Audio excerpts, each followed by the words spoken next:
Hello, everybody. Welcome to another episode of Plant the Spear podcast. I'm your host, Jesse, and I'd like to welcome you to the show. On today's episode, we got a lot to get to. Normally, during the off-season, the news cycle is relatively slow. However, this week it's been pretty busy. You had a lot in recruiting going on. There's just been, if you've been on Florida State Twitter or around Twitter, you know that it's been like a pull the pitchforks out and put them away and pull them out and put them away. It's just been a roller coaster in recruiting this week. So we have a lot to cover with that. Got a few house cleaning things I'd like to address at the end, just to kind of give you some heads up of some things we got coming. And then we'll talk some conference realignment thoughts, and then we'll get out of here. So obviously the elephant in the room, the big news that happened yesterday, depending on whenever you listen to this, was the decommitment of four-star quarterback commit Chris Parson. He's been committed to Florida State for almost a year now, and he did put out on social media yesterday that he was going to reopen his recruitment. He put out a graphic on social media. I'll just read it to you real quick, just for context, so you can kind of know where he stands. He's put out, Florida State has been my favorite school since I was a little kid. I spent a lot of time imagining myself wearing the uniform, but the reality of needing to be in the best place that suits me for my college career has led me to look elsewhere. I wish Coach Norvell and the Seminoles the best going forward, but I am decommitting from Florida State and reopening my recruitment. Just a nice, clean, simple, kind of classy way to just wrap it up. Say your message, say your piece, put it out there, move on. And I think that's kind of what we as fans should do as well. Obviously, we're going to talk about it, we're going to discuss it, but I don't want to be like some people where as soon as a kid decommits, you come out and start trashing them. That's not fair to the kid. That's not the right thing to do. You know, a lot of people will start just shouting, oh, we didn't need him anyway, or he wasn't that good, right after he decommits, of course. Make no mistake about it, Parson was still a good quarterback. He was still a four-star dual threat that this staff wanted, and they would have loved to have kept him in the class as another quarterback, but they wanted to, and that was what most believe led up to the decommitment. Now, I'm not going to speculate exactly what happened there. A lot of people thought that he wanted to be the only quarterback in the class, and he had made them aware of that, and Norvell and them had made him aware that they wanted to take more than one. And so I think that just kind of caused things to just not go down well. Obviously, if you read the tea leaves recently, a lot of people thought this was coming, after he removed Florida State stuff from his social media after another quarterback officially visited, and then he started posting about official visits he was taking elsewhere, which he had not really previously done. But then to make it even more confusing, he took another visit to Florida State recently, reaffirmed his commitment, and everything seemed to be smoothed over, but apparently not. Take for this what you will. I'm not sure what led into it. Again, I don't want to speculate, but Florida State also happened to receive multiple predictions or crystal balls, whatever you want to call it, to land four-star quarterback Brock Glenn in the class of 2023. The next day, Parson decommits. Of course, I'm not going to sit here and say that a kid is scared of competition. I don't know that to be true. Any school that he goes to, like for instance, Mississippi State, which is where a lot of people predict he's going to go, they're going to have quarterbacks too. He's not going to be the only one on the roster, so they're going to have competition no matter where he goes. I don't know if that's the case or not, but it's the optics of it anyway. It looks like he wanted to be the only guy. Florida State didn't want to have just a one quarterback class, and this is where we stand now with him decommitted and Florida State looking for another name to add to the list. If you look at it from Norvell's perspective, whether you think that he was on the hot seat or not, or whether you think he's going to be around in the future or not, as far as he's concerned, he's trying to build a program. He's trying to build for the future. He's obviously trying to build the program like he's going to be around to run it. And so if he feels that they need more than one quarterback, it's not like we've ever seen that bite Florida State in the butt before. Sam Howell. It is what it is. You can't let one kid hold you hostage. And, an example I made in the article I wrote, and I understand before people try and kill me for this, I understand Florida State is not Alabama. We can't be picky like Alabama. I understand Norvell is not Nick Saban. But when you're building a program, do you think Nick Saban would have let Chris Parson tell him he can't have another quarterback in this class or he's going to decommit? Think about that. I'm sure he probably would have decommitted from there as well. And, it's just the reality of it. You have to build a program for all aspects. Who's to say you don't bring in a transfer quarterback next year? You just say you have a good transfer laying in your lap. Is he going to hit the portal? You can't be sure of that. And not to knock the kid, but if I'm Norvell and you have someone who's been committed for a year and there's all this decisiveness and questioning whether he's going to stay committed or not, I'm not really sure that's who I want to build the future of my program around. Again, he was a talented quarterback that I feel would have performed well at Florida State, but here we are. So at this point, all you can really do is just wish him well wherever he lands and close that chapter and move on. And that's pretty much what we'll do. So with that being said, Chris Parson is out as far as the commitment for the class of 2023. And so now we'll kind of preview where Florida State should go from here. Obviously, with what I just mentioned about Brock Glenn getting all the predictions to come to Florida State, that's where your attention turns first. As far as he is concerned, he's out of Memphis, Tennessee, so obviously there is the connections from when Norvell and multiple members of the staff were at Memphis. They have connections and ties to the area. They know the coaching staff at his school, and so they're familiar with him as a prospect as well. Truthfully, in my eyes, I think Glenn really kind of fits what Norvell wants to do on offense, what he has historically done in his offenses in the past, a little more than Parson does. So this may be, only time will tell, but this may be a good swap. I think that he's obviously more of a pure pocket passer with probably a little higher upside. So maybe there's just a little development that needs to happen. He comes in, he learns the system. A lot of this depends on if Jordan Travis is going to come back after next year. But as far as Brock Glenn goes, when you have the opportunity to get someone who fits more of what you want to do, I think it's worth the risk to risk Parsons' commitment to take this quarterback in the class as well. Now, who the second quarterback is going to be, I'm not sure. There's a few names that have been circulated from the high school ranks. Could be a transfer next year as well. I'm not really sure. So looking at Brock Glenn, he's 6'2", 195 pounds. Per his scouting report, they said that he reads the field and processes the game very well. He has a good release. Obviously, he's more of a pure pocket passer than Parson was. His film looked pretty good. He definitely has got a good arm. He can get it out. He can still run. They said he ran a 4.78 40. That was timed and official. So, the kid, he can still move. It's not like he's just going to be whoever, J.J. Constantino standing back there or whatever guy. I hope not. But I think he's a good take for them if they can land him. Now, he does have a lot of high-profile offers, namely from Ohio State, LSU, TCU's in there, Auburn. So, nothing's a lock, especially as we've seen in recruiting recently. Nothing is known. Things change rapidly.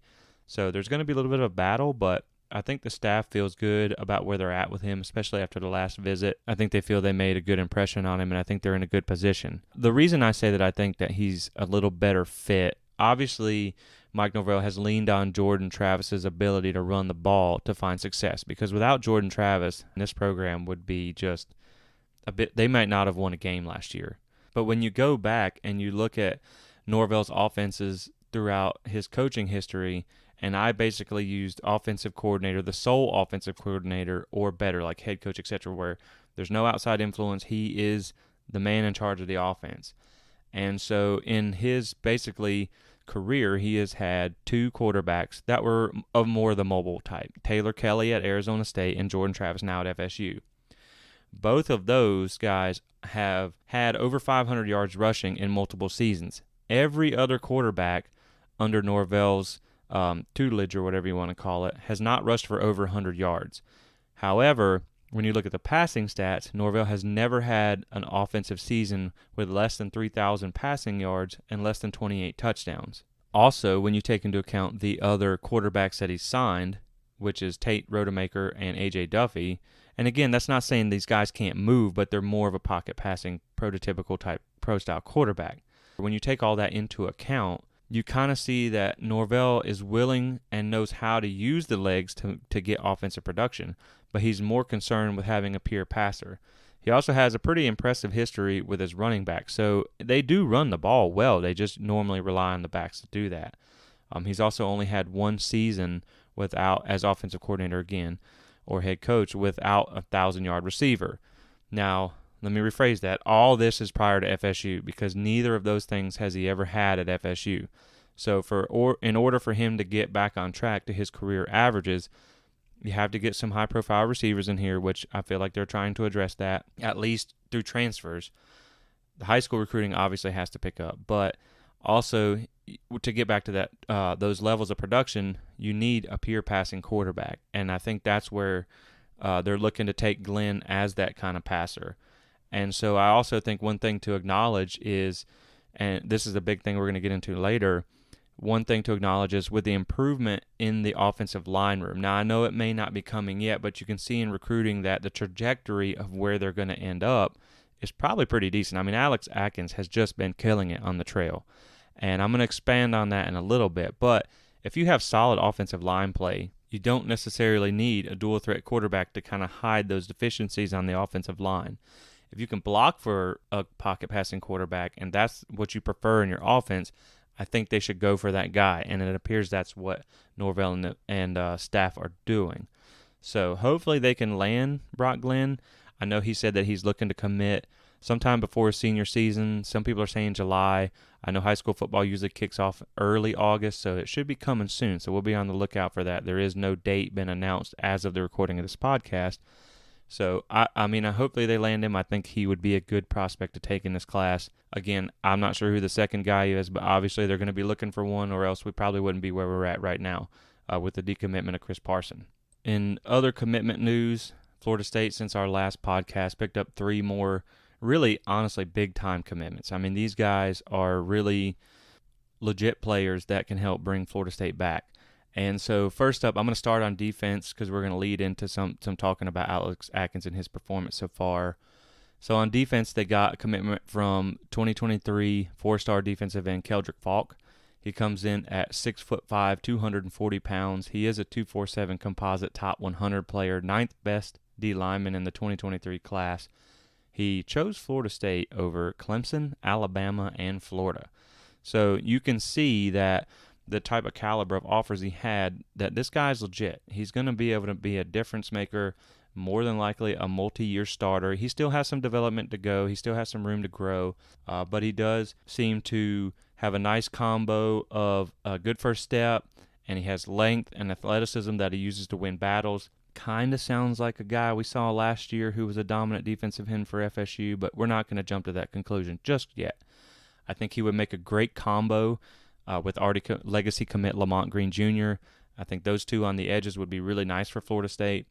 It's just something that these are the type of battles in recruiting that you have to start winning to get back to the level of play that you want from Florida State. You know, when you can beat out Clemson, Alabama, and I mean Florida, but if you can beat out Florida, also, I mean, it keeps it away from your rival as well. But those are the big name schools that once you start beating out for athletes, I mean, this is a great commitment. And so John Papuchis, underrated recruiter, kind of was the lead on that. He's really made a difference for the defensive end room. And so shout out to Coach JP for that one.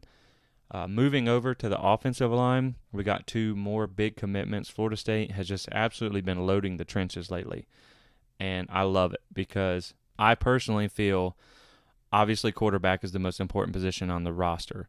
But programs, dominant programs, dynasties, etc., are built in the trenches through dominant offensive line play and dominant defensive play.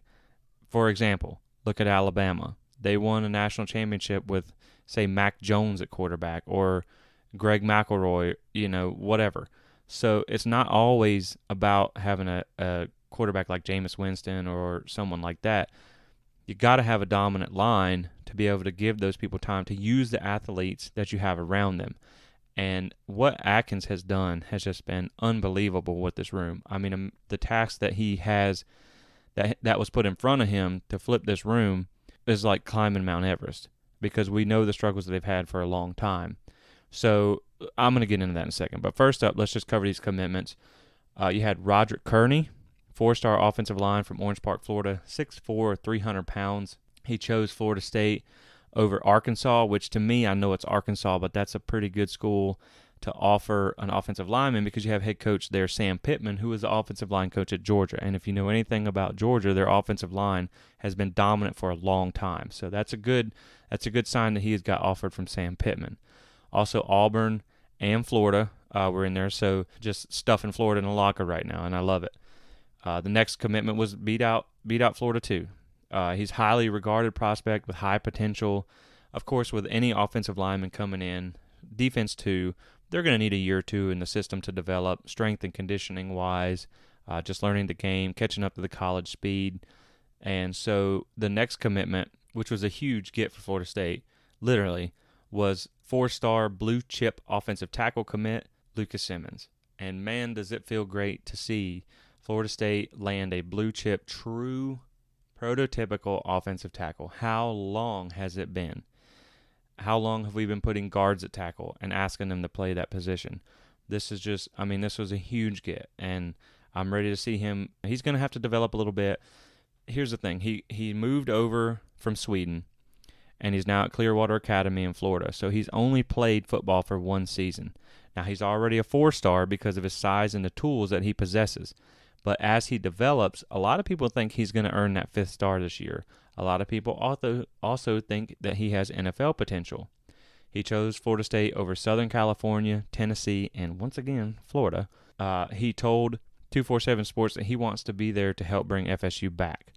And so this is the type of prospect, again, that you need. This is the level of player that's going to help get FSU back to where they need to be. Obviously, being new to the game of football in general, you may need like a year or two in the college system just to kind of work on his mechanics and to get everything in order as far as getting him up to learning the game, the speed of college and all that stuff. But, this guy, the upside on him, he's 6'7", 300 pounds already. So he's got a tackle body. He's built for that position. And so I'm really excited to see what he can develop into going forward. This is just one of the reasons why I really cheer for this coaching staff to have success. Now, there may be arguably some positions on the staff that I, among others, feel may require some changes coming up, but you really, if nothing else, so they can hang on to Alex Atkins. I don't know how long they're going to do that anyway, because I do feel that he has head coaching in his near future, but just the job that he's done on the recruiting trail to rebuild this offensive line room, it just cannot be understated. So I hope they have the success that they need to remain around so that we can continue to watch what Alex Atkins is doing, because he's going to be, by the time it's said and done, one of the cornerstones of what puts Florida State back on the map by rebuilding the trenches, by getting an offensive line room that we haven't seen around here in a long time. And so with that being said, the next segment that I want to get into on the podcast is covering an article that I wrote on plantthespear.com. You can read the full breakdown over there. It's called The Atkins Effect. And I just feel like this is his performance so far at FSU, and what he has done has been the bright spot for the last few years, despite not having a whole lot of success. And so I feel that it's definitely worth taking a minute to just recognize what he has done and highlight someone who really excels at their craft and approaches it with passion and just a determination every day like Alex Atkins does. So this is kind of a shout out to him to just kind of show what he has been able to accomplish. Obviously, he just got promoted to offensive coordinator with the departure of Kenny Dillingham, and I think he earned that position. I think that is something that he has shown he deserves. The thing about Atkins is he goes about his recruiting and coaching in kind of a different way, kind of a unique way. He's not the typical kind of, and I'm not going to say everybody is, but he's not like a used car salesman who just promises you everything to get you in the door, to get you to sign, and then you're in a different world once you get on campus. He promises you a chance. He shows you how he can improve you. He is not scared to highlight the flaws in a player's game, but he also shows them this is what you need to work on to get to the next level, and this is how I can help you get there.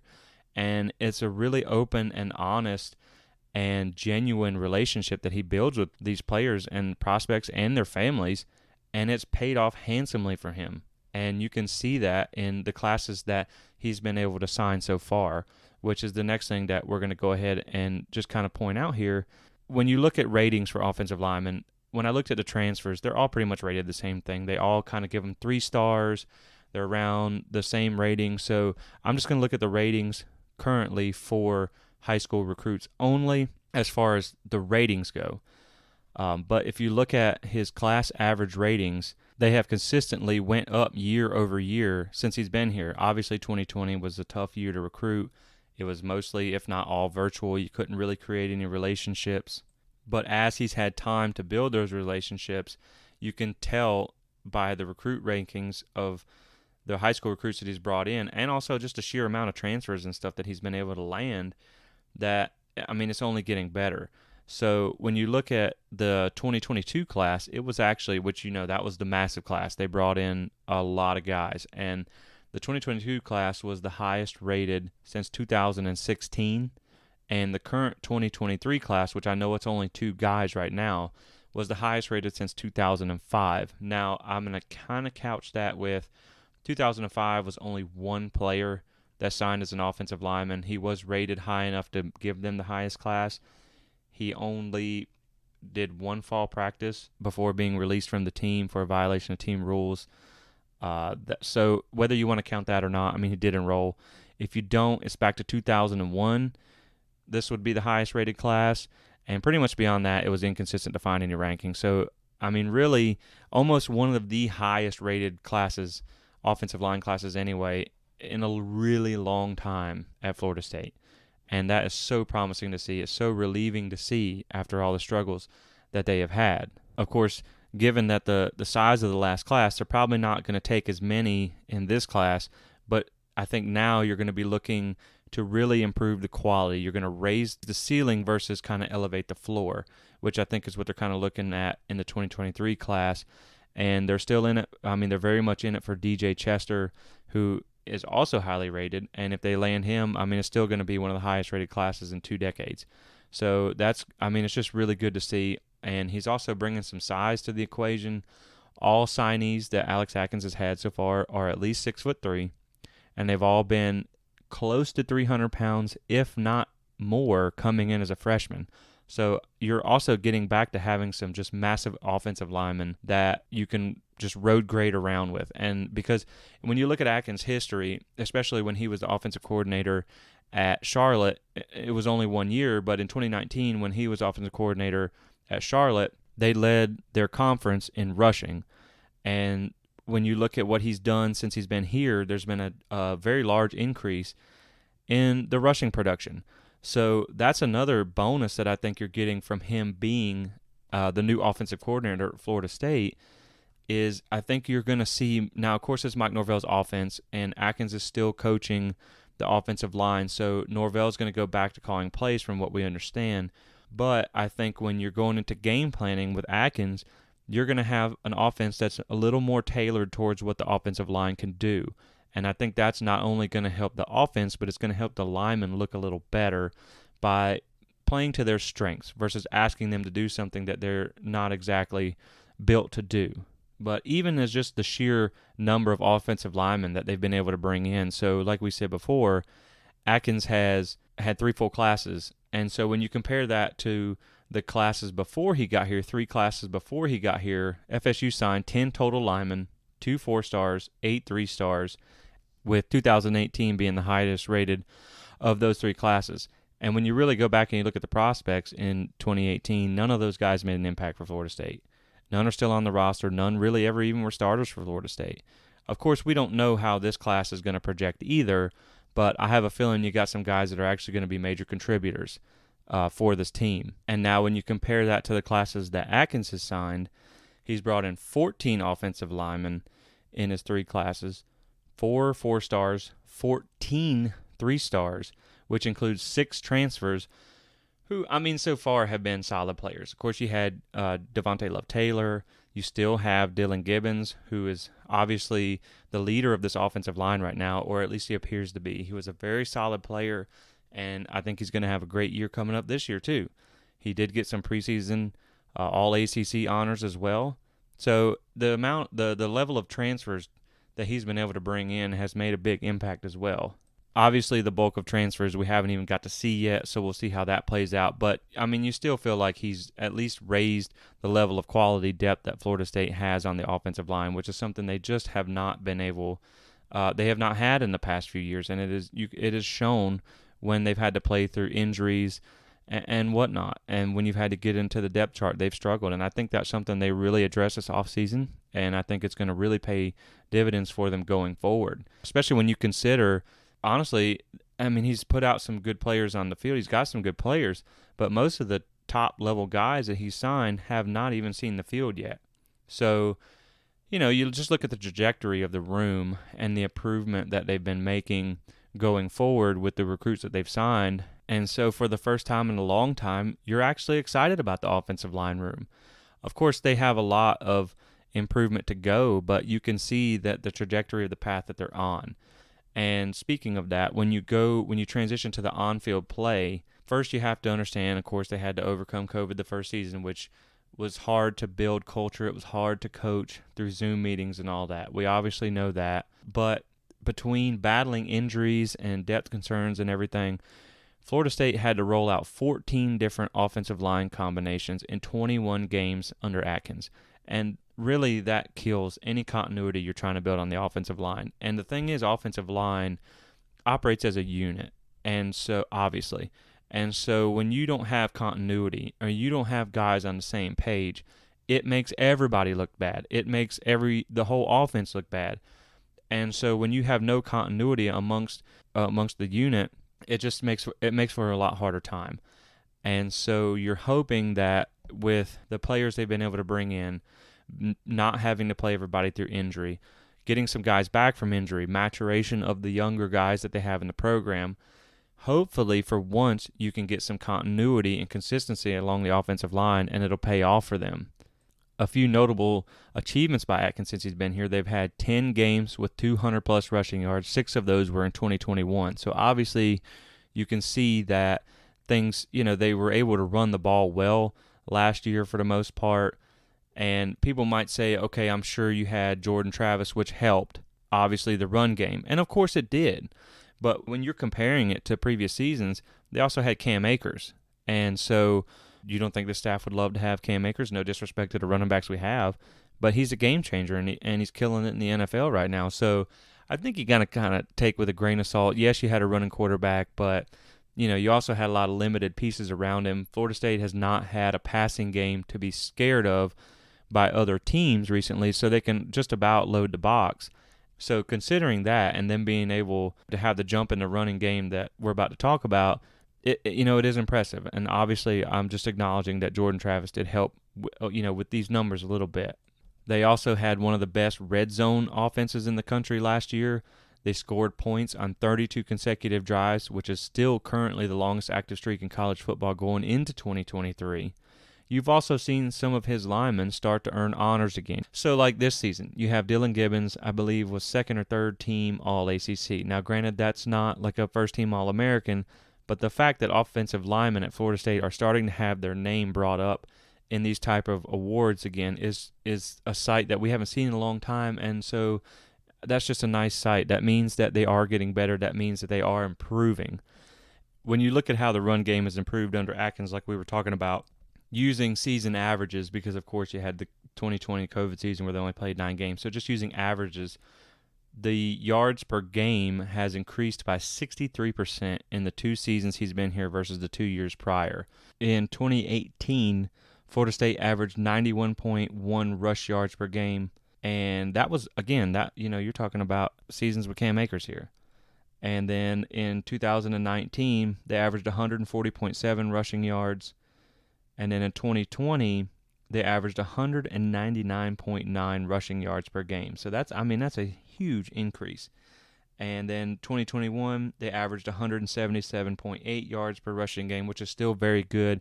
Obviously, 2020, they didn't play Florida or Clemson, so those were a little more dominant defenses that they didn't have to face. And that's just being transparent with everything. Their average tackles for loss per game that are allowed has also decreased under Atkins. In 2018, they gave up 8.58 tackles for loss per game, which was 126 in the country out of 129 teams that year. In 2019, a very, very slight improvement to 8.54 tackles per loss. So then you jump to 2020, Atkins' first year, and you're down to 7.33 tackles for loss per game average. And last year in 2021 was 6.75 tackles for loss per game allowed.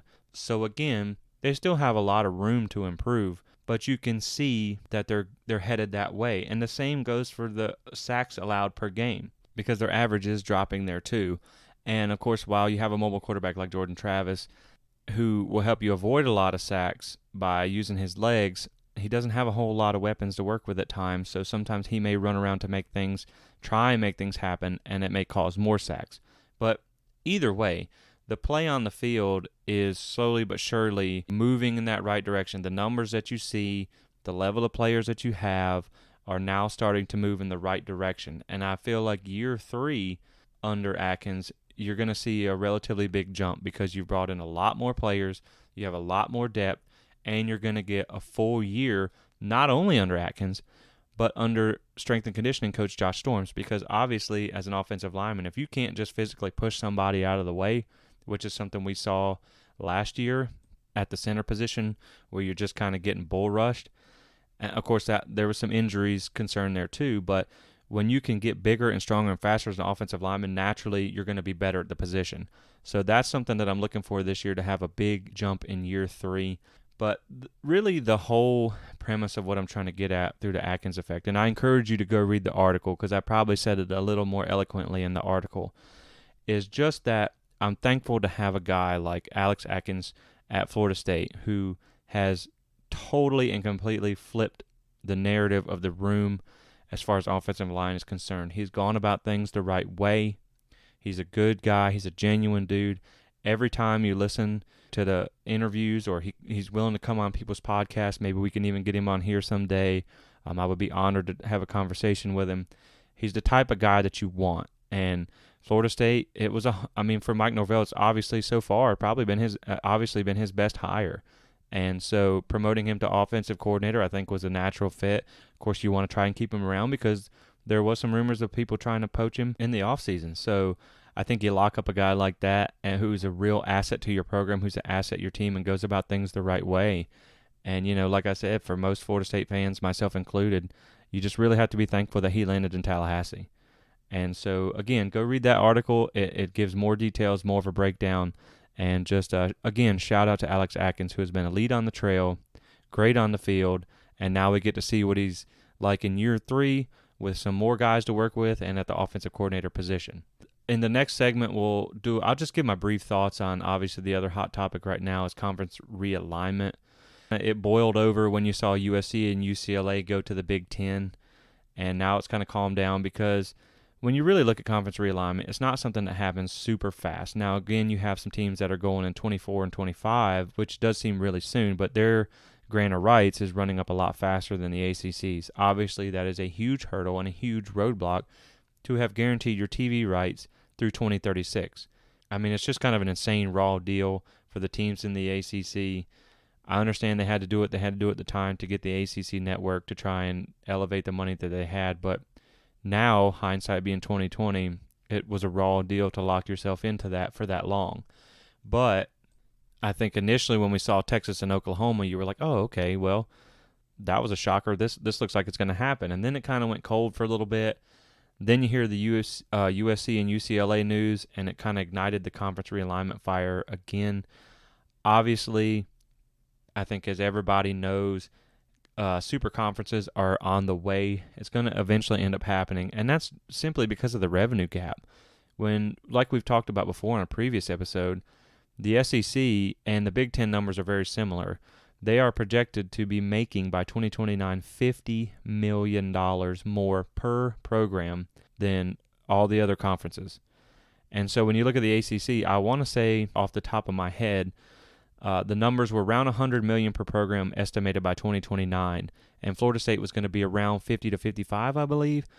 And so when you look at that, you're going to have a team like Vanderbilt, Missouri, well, really mostly Vanderbilt, but you're going to have teams like that who have never really won anything, making more money than Clemson and Florida State combined, who have 6 national championships. That is absolutely insane. So considering the revenue gap, you're just basically going to see the SEC and the Big Ten poach whoever they want for their conferences. And you can't be mad at the schools for going because if you don't keep up with the financial aspect of this arms race we call college football now, especially with NIL, you're going to get left behind. You're going to get lapped.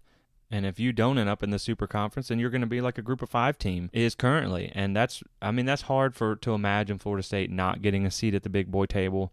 I think one thing that helps is it does kind of seem most of the rumors, and again, I don't want to speculate, I don't want to play into the rumor mill because you just don't know what's going to happen, especially with that grant of rights. It has seemed that Florida State, Clemson, maybe North Carolina, Miami or so have all been kind of rumored as like package deals. So I think that does kind of help you look more interesting. Now, obviously, Florida State has to start winning on the field more. They have to keep progressing as a program, getting back to where they need to be, and making your product more attractive. Now, I think the first big step in that is obviously winning on the field. Florida State has to take care of business this upcoming season and going into the future. I think it's important for Norvell to have success because another coaching change puts you even farther behind on that. I think having Michael Alford as AD, having an actual real AD who's willing to make decisions, kind of like a boss like we've seen him do recently, I think that does help. And I think that will help get this program back, and I think that will help ensure that you get a seat at the big boy table. Because, obviously the ACC is not just going to, well, they might, but obviously the ACC isn't just going to lay there and die. They've rumored to maybe look at expanding into a couple other teams, some different revenue models. Ultimately, Florida State just needs to get out if they really want to compete at a high level of college football again. Their ACC is probably not going to be able to match anytime soon the SEC money or even Big Ten for that matter, especially when you consider the one silver bullet that the ACC kind of felt like they had in Notre Dame joining full-time. Doesn't really seem like Notre Dame's interested. More than likely, if they are to join a conference, and I think if super conferences come about, they're pretty much just going to have to. It's going to be the Big Ten. It's a natural fit. The revenue's there. They're not going to have any interest in joining the ACC and kind of shooting themselves in the foot revenue-wise. When you look at FSU doing some research, Florida State is still a big-name brand. They're still a national brand. They're still recognized across the country. And Florida State is still a top 25 type of TV viewership team, because I went back and found some statistics from 2021 where they ranked in the top 25 of most viewed college football teams. Again, those statistics probably aren't perfect, but it just shows that they are a top 25 brand as far as TV viewers. Obviously, the Notre Dame game was huge. It had over 4 million viewers, which there is a benchmark for TV, apparently, according to the article that I was reading on it. And there was only a handful of games that even got over 4 million views, and Florida State Notre Dame was one of them. And so if you think about the amount of viewers they're getting in the current state of the program, that's still a good sign. Also, when you look at attendance rankings, I found a site that showed the average 5-year basically rankings of teams for 5-year average attendance, and Florida State was in the top 20. You have Florida State, who even in a down period is a top 25 TV market team, top 20 attendance team. You got a real AD in place now. Basketball's had a lot of success recently. They're investing in baseball and softball. Not that those are the revenue sports, but they're still making an investment, and that is part of the deal. Obviously, that's why North Carolina is one of the attractive brands out of the ACC, and Duke as well, because you sure aren't taking them for football. So that's something I do think that if they just can keep the trajectory, keep getting more successful, do what they have to do, invest in their program, they'll get a seat at the big boy table. I don't so much worry about that as much as I worry about how long it's going to take to get there, just due to that grant of rights. A lot of teams are looking at models where they can maybe finance the buyout over time because the giant jump in revenue is worth it, to where you may not make as much initially, but eventually the payoff will come once you get out from under the grant of rights, because you already know if the SEC's got that kind of money coming in, what's going to happen if they added, say, Clemson and Florida State, Texas and Oklahoma. The revenue is going to continue to go up. So I think if you given the opportunity, you have to jump. You have to take the chance if you want to get back to where you want to be. And really, on that note, Florida State, imagine what they could do with SEC money, because Florida State for a long time has done a lot with a lot less financially, and we know that. So imagine if you were to put Florida State on a financial level with the Alabamas and the Georgias of the world. Look out. You already live in one of the most talent-rich states in the country. You're already a national brand, and you give them SEC money. I'd be pretty excited to see what they could do with that. And so that's pretty much where I'm at with conference realignment. Again, I'm not going to really speculate on rumors until we know, because there's been some kind of sketchy sources putting stuff out saying talks are happening with these teams and that teams, and I just think it's better to wait until you get some more concrete evidence to run with. And just kind of wrapping up with some other news, that recently came out. Florida State released that they have sold out their allotment of tickets for the LSU game in New Orleans, Labor Day weekend. Their allotment was 30,000 tickets. Of course, you don't know how many of those are going to end up going on the secondary market. You also don't know how many are being bought off the secondary market. Either way, it looks like Florida State's going to have a good crowd in New Orleans for that game in the Superdome. I had read some message boards when I was actually looking for my tickets. I wanted to know which side Florida State was on, and the seating chart map, the only one I could find, was on an LSU message board. And there was 2 pages of comments basically talking about how Florida State doesn't travel well and they think it's going to be 75-25 or better. And so, hey, put that in your pipe and smoke it, LSU fans. It looks like the war chant will be echoing all throughout the Big Easy that weekend. Hopefully, we have reason to get a little wild afterwards after a nice big victory. It would be a huge statement win for the staff. I'm not quite ready to make my predictions yet. That's something that I am getting ready to kind of work into. The rotation here is just doing the preseason previews and everything like that. But, I think Florida State's got a good chance. You've heard a few things coming out of LSU that they haven't really got things figured out yet. Florida State gets a week 0 game to prepare. LSU does not. New staff versus already in place staff. It's going to be an exciting game and an even more exciting and fun atmosphere. I'm already looking forward to it. I already got everything booked up, and I hope to see you guys there. One other thing, if you follow us on social media, this was kind of a little fun thing I put out where Greg McElroy, he made a comment about Nick Saban and how since 2008 they've had basically consecutive 10-win seasons since 2008, and how it was one of the most consistent runs, dominant runs in college football history that we've ever seen, and how remarkable it is. And I was like, wait a minute. It sounds like Greg needs a little lesson in history. Maybe you haven't heard of the GOAT Bobby Bowden, because I'm pretty sure if my mind serves me correctly, he had 14 straight top 4 finishes, 14 straight 10-win seasons, 2 national championships, 2 Heismans, 5 national championship game appearances, and 0 playoffs to allow room for error during the season. You also played less games per season back then, so really racking up 10-win seasons consecutively when you're only playing 11 and 12 games, that's equally impressive. Now, granted, Saban has more titles, but of course, if you had a playoff back then, and I understand that he hasn't had one every single year he's been at Alabama, but Florida State would have made 14 straight playoffs. And imagine how many national championships they could have had then, or would have had they had a playoff back then. So it was just a fun little exchange. Again, if you follow us on social media, you would have seen it. So go check us out there. Make sure you get in on the conversation and just kind of see something. We put out a lot of stuff on social media. Again, I try to put out as much content as I can for you guys, but I do work full-time, just a lot in life in general, owning a house and having to keep up with that. And sometimes it can get hectic and it can get hard to record podcasts all the time. So just go join us on social media, and you'll get the most up-to-date content from there as well. And a new series that I'm putting out I'd like to introduce you to is the Seminole Rap. Obviously, this is kind of a wordplay on, the Dynasty Day rap video, which hopefully my articles go a little better than a rap video did, even though it was, okay, it was neither here nor there, but I kind of like it. But this is a way for me to combine the information, the big recent news articles that you guys want to know about, that you guys need to know, and also allow me to kind of do it all encompassing instead of having to put out a little piece here and a little piece there. When I get the time per minute, I can just sit down and kind of hammer it all out. So be on the lookout for that. Our first edition is already up. It kind of covers a lot of what we talked about today. And the next thing I got coming, I do have a few things left. Obviously, any news that breaks, we'll jump on and try and cover that as it happens. But I'm getting ready to start my preseason previews for everybody that Florida State has coming up on the schedule this year, so I can get ready to make my win-loss predictions for the year.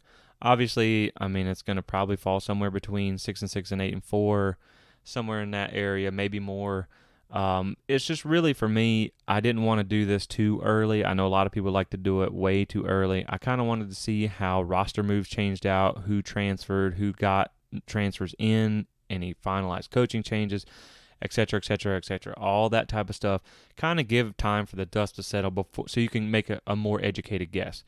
And so the other day when I was at the store, I saw one of the Athlon preseason magazines, real nostalgia back in the day when that's where you got all your information from. And so I said, I'm going to go ahead and just pick one up. And I've been reading through it so far, so it's going to help me with those predictions and previews coming up. It's kind of a fun way to do it, get a little nostalgic on them. And so that's pretty much about it. So just, stay tuned for that. Check out the website. You have, again, like I said, the first edition of Seminole Rap. You also have the Atkins effect posted up there. I just wrote an article about the Parson decommitment as well as where Florida State's going to go. Maybe a little more in depth on some things. So go check that out. Join us on social media. Once again, thanks for tuning in, everybody. I really appreciate you listening. And we'll catch you on the next episode. Thanks for listening, and Go Noles.